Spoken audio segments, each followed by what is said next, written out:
चलिए बच्चों देखो, इनका नाम है महादेव। प्रेम से हम लोग इनको क्या बुलाते हैं? महादेव, शंकर भगवान।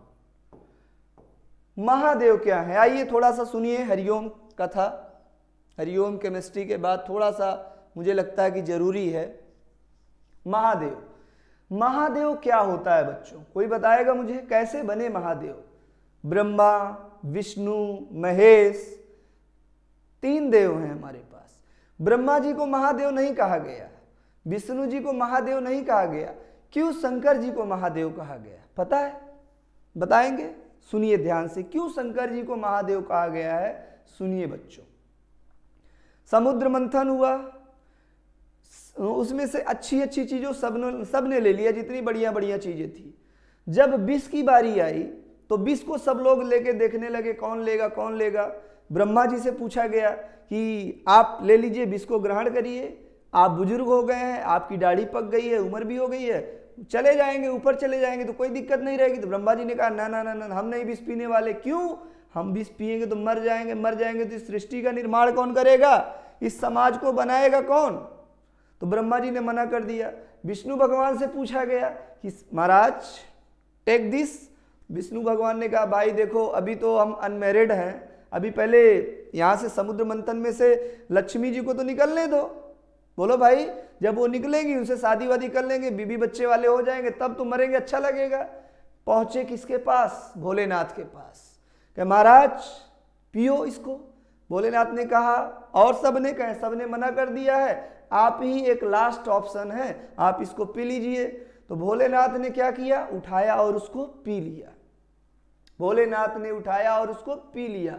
विष पीने के बाद उनका नाम पड़ा महादेव। देवों के देव महादेव। मतलब ब्रह्मा जी को देव नहीं, महादेव नहीं कहा गया, विष्णु को महादेव नहीं कहा गया, किसको कहा गया है? भोलेनाथ को। क्यों कहा गया है? क्योंकि उन्होंने विष को पिया है, विष का पान किया है, इसलिए उनको महादेव कहा गया है। इस कहानी से सीख क्या मिलती है? सुनिएगा ध्यान से। समाज में अच्छाई तो सब ग्रहण करते हैं, अगर कोई बुराई ग्रहण कर ले उसे कहते हैं महादेव। संसार में आगे बढ़ने के लिए अच्छाई जरूरी नहीं है, बुराई जरूरी है। अगर आप अपनी बुराई को बर्दाश्त कर सकते हैं, आप समाज के उत्पीड़न को बर्दाश्त करने की क्षमता है, विष पान करने की क्षमता, विष का मतलब क्या? संसार की बुराई को पीने की क्षमता है, इट मीन्स आप महादेव तो नहीं बन सकते, लेकिन एक अच्छी आत्मा बन सकते हैं, एक अच्छे इंसान बन सकते हैं। लोग आपकी बुराई करेंगे, मार्ग रोकेंगे, आपको आगे बढ़ने में विघ्न पहुंचाएंगे, कोशिश करेंगे कि कैसी आपकी पढ़ाई को बर्बाद की जाए। अगर आप उन सभी बुराइयों को पी जाएंगे तो आप महान हो जाएंगे। जिस प्रकार विष को पीने के बाद शंकर भगवान देवादिदेव महादेव कहलाते हैं। एक बात और बताएंगे, ध्यान से सुनिएगा। एक बात और बताएंगे, ध्यान से श्रवण करिएगा सभी लोग बच्चों। शंकर जी के एक बच्चे हैं, उनका नाम है कार्तिकेय। कार्तिकेय का वाहन क्या है? मोर। और मोर क्या खाता है? सांप। सांप कहाँ रहता है? शंकर जी के गले में। मोर का भोजन सांप और सांप शंकर जी के गले में, लेकिन फिर भी दोनों लोग एक दूसरे को डिस्टर्ब नहीं करते, बड़े प्रेम से रहते हैं। जहां पर एक दूसरे के दुश्मन बड़े प्रेम से रहे उन्हें कहते हैं महादेव। नेक्स्ट, शंकर जी के दूसरे बच्चे का नाम है क्या? गणेश। सुने हो गाना बहुत, गणेश की मम्मी। गणेश। गणेश का वाहन क्या है? चूहा। सांप क्या खाता है? चूहा। और चूहा और सांप की कांटे की टक्कर होती, दुश्मनी होती है, लेकिन शंकर जी के दरबार में चूहा और सांप एक दूसरे के साथ दोस्त बनकर रहते हैं। जहां पर इतने खतरनाक दुश्मन दोस्त बन जाए उसे कहते हैं महादेव। तीसरा, शंकर जी की देवी जी वाइफ, उनका व्हीकल्स क्या है? वाहन क्या है?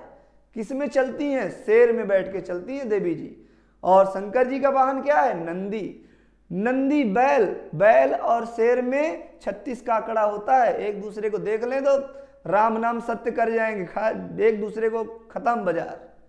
शेर तो दहाड़ देगा, लेकिन शंकर जी के दरवाजे पर शेर और बैल एक ही साथ बैठकर भोजन करते हैं, पानी करते हैं, एक दूसरे के तगड़े दुश्मन एक साथ बैठते हैं, उसे कहते हैं महादेव। जहां पर सारे दुश्मन दुश्मनी भूलकर एक दूसरे के साथ प्रेम से रहें, उसे कहते हैं, उसके दरबार को कहते हैं महादेव का दरबार।